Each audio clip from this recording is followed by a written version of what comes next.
Psychiatric patient যারা আছে দে আর so stigmatised in our society. তারা চিকিৎসা করাতে যেতে চায় না। আমি কি পাগল? আজকে ডায়াবেটিসে যারা ভোগে তাদের চিন্তা থাকে কিডনি নিয়ে, তাদের চিন্তা থাকে চোখ নিয়ে, তাদের চিন্তা থাকে আর্টারিজ নিয়ে। এমনও আছে ডায়াবেটিক পেশেন্টদের আঙুল কেটে বাদ দিতে হয়েছে, পা কেটে বাদ দিতে হয়েছে, নন ট্রিটেড ডায়াবেটিক যারা হয়। কিন্তু সাইকিয়াট্রির এমন কোনো অসুখ নেই যেগুলোতে এইগুলো আছে।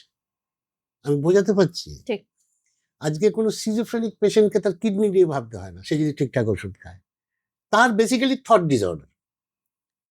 এই চোখের নিচের প্রবলেমটা নিয়ে কিডনি বল বা চোখ বল বা আর্টারিজ বল এইগুলো নিয়ে কিন্তু সাইকিয়াট্রি রোগীদের চিন্তা করতে হয় না।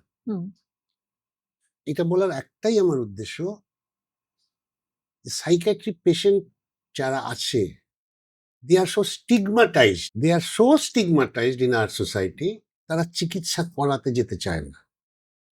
আমি কি পাগল?